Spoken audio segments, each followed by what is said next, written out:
Saudari-saudaraku terkasih dalam Tuhan Yesus Kristus, selamat pagi dan berkah dalam. Kita berjumpa kembali dalam renungan harian kita, Senin 9 Januari 2023. Hari ini kita rayakan Pesta Pembaptisan Tuhan yang merupakan akhir dari masa Natal. Besok kita sudah memasuki misa atau masa harian biasa. Bacaan untuk Ekaristi hari ini saya mengambil dari kitab Yesaya 42 ayat 1-4, teruskan 6-7, di mana firman Tuhan lewat Yesaya menegaskan, lihatlah hambaku, kepadanya lah aku berkenan. Sedangkan pada bacaan Injil dari Injil Matius bab 3 ayat 13-17, terjadilah dialog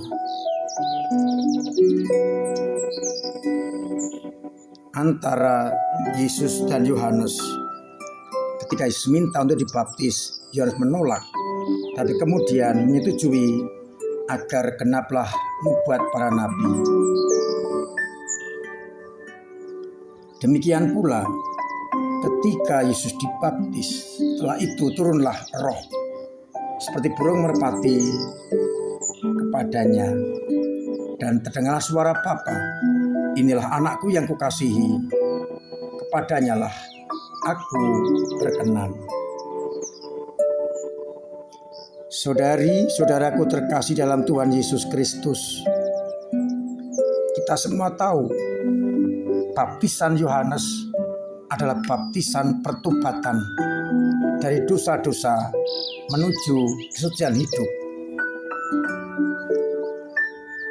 Lalu mengapa Yesus yang tidak berdosa mau dibaptis oleh Yohanes? Beberapa hal dapat kita lihat dan kita simpulkan. Yang pertama, baptisan pertobatan Yohanes itu penting. Maka Yesus mau dibaptis. Dan ini juga menunjukkan kepada kita bahwa Yesus adalah Allah yang benar-benar menjadi manusia seperti kita, kecuali di dalam hal dosa.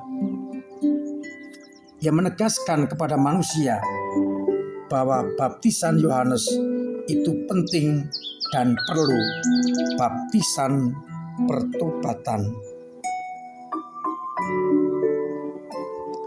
Yang kedua, Yesus mau solider dengan manusia, tinggal bersama kita, mengalami seperti manusia, sekali lagi kecuali dalam hal dosa.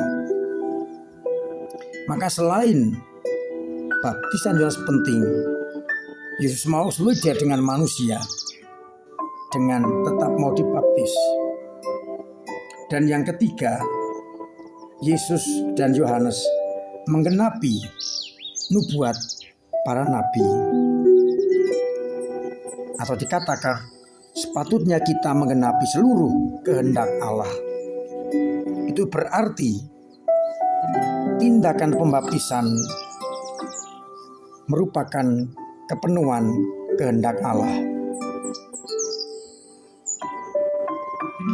Dan dalam pembaptisan, Yesus diproklamasikan, ditunjuk nyatakan kepada dunia, dialah anak yang kukasihi, kepadanya lah aku berkenan.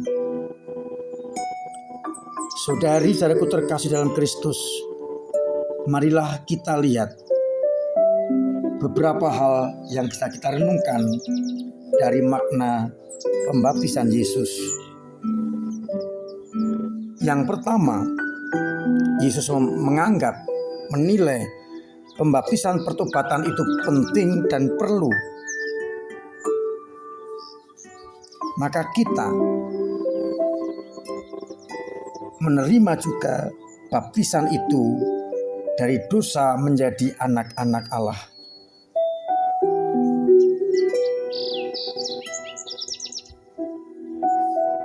Lalu kita juga perlu merenungkan apakah kita sudah benar-benar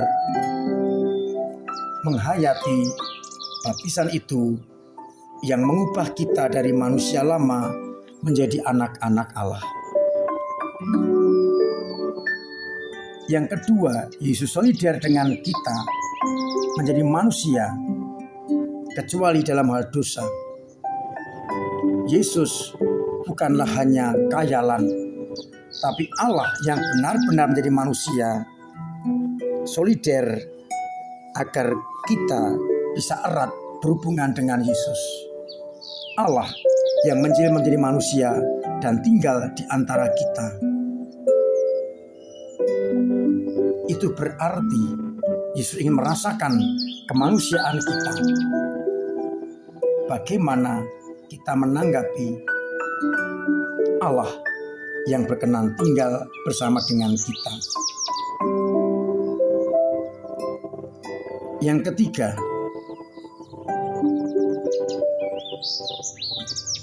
Yesus dan Yohanes menggenapi kehendak Allah.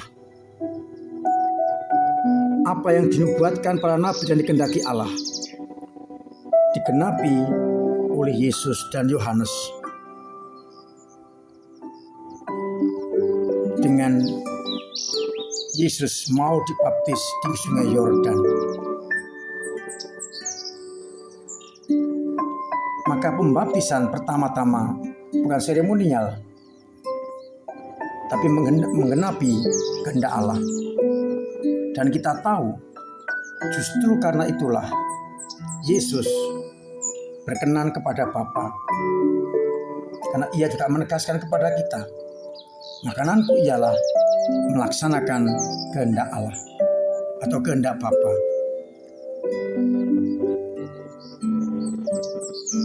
Dan yang terakhir, Yesus diproklamasikan sebagai anak Allah. Inilah anak kesayanganku atau anak yang kukasihi, kepadanyalah aku berkenan. Orang yang bertanya-tanya siapakah Yesus terjawab, dialah anak yang kukasihi, kepadanyalah aku berkenan. Maka orang tidak boleh ragu-ragu lagi akan Yesus yang dinyatakan oleh Bapa sebagai anak yang kukasihi, kepadanyalah aku berkenan. Meskipun orang lain mentertawakan iman kita, kita tetap yakin Yesus adalah Al-Masih terjanji yang selalu melaksanakan kehendak Allah dan berkenan kepadanya. Kita semua juga sudah diangkat menjadi anak-anak Allah lewat pembaptisan.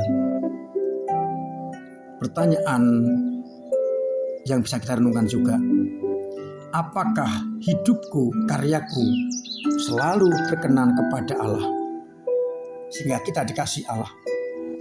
Ataukah kita seringkali menyakiti hati Allah? Yesus berkenan kepada Allah karena ia hanya melaksanakan kehendak Allah. Kalau kita seringkali jatuh dalam pelaksanaan kehendak pribadi, seringkali menomorduakan Allah dan bahkan menyingkirkan Allah. Maka saya mengajak kita semua untuk merenungkan martabat pembaptisan kita, di mana kita diangkat menjadi anak-anaknya. Dan dengan demikian, Allah berkenan kepada kita. Semoga akhirnya kita sungguh-sungguh hidup dengan martabat pembaptisan yang kita telah terima, kita diterima menjadi anak-anak Allah.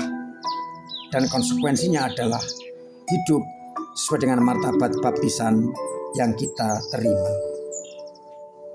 Marilah kita bersama-sama mencermati, mengingat kembali peristiwa baptisan kita.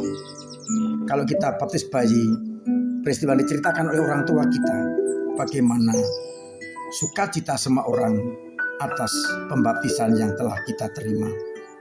Semoga akhirnya semua orang konsekuen dengan martabat baptisan yang telah diterima dari Allah sendiri.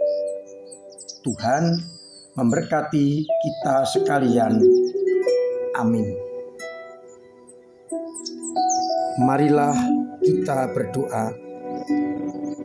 Bapa yang penuh kasih, kami bersyukur karena kami telah Kau angkat menjadi anak-anak-Mu lewat sakramen baptis yang kami terima.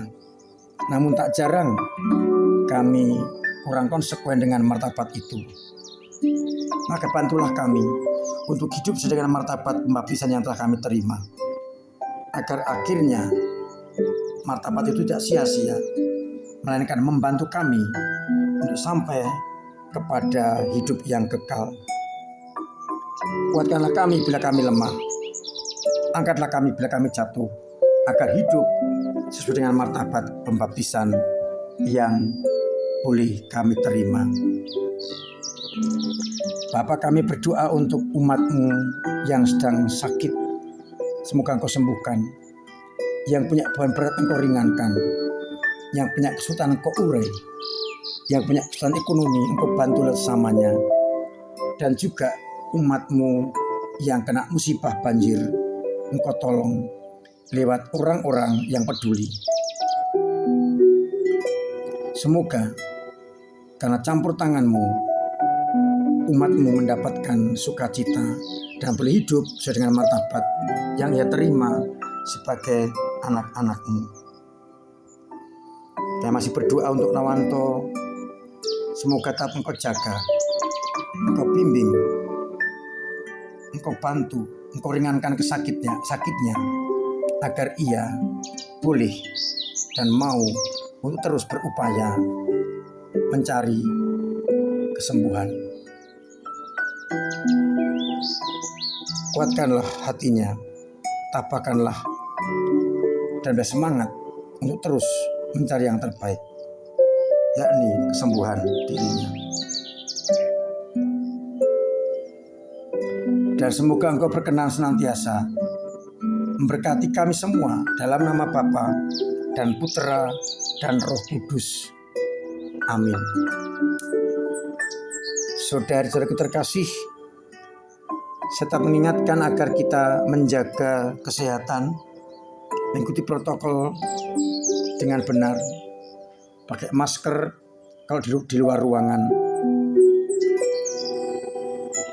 saling menjaga, hidup sehat, booster kedua, agar kita benar-benar terbebas dari virus corona.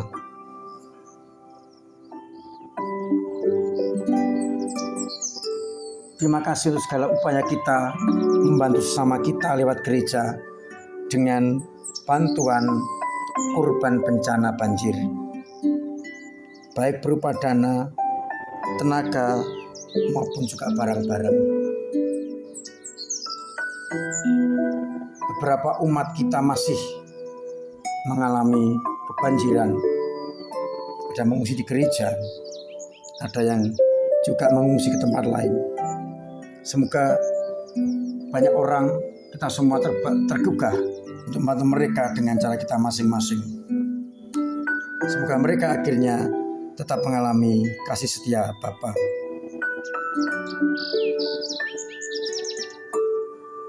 Kita doakan mereka agar segera boleh mengalami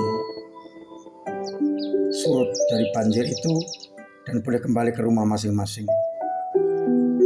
Sementara untuk bantuan banjir bisa berupa dana ataupun barang-barang untuk dapur umum. Sedangkan nanti pasca banjir akan kita list data barang-barang yang diperlukan, misalnya untuk membersihkan rumah, untuk sabun dan macam-macam. Tapi itu pasca banjir nanti akan kita omongkan kemudian.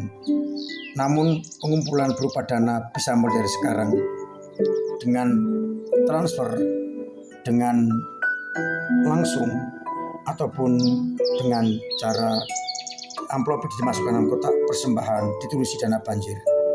Semoga dengan demikian umat semakin teringankan bebannya. Mohon menjaga diri dengan situasi yang belum bersahabat ini agar terbebas dari segala mara bahaya. Akhirnya selamat pagi, selamat merenungkan, salam sehat, Tuhan memberkati.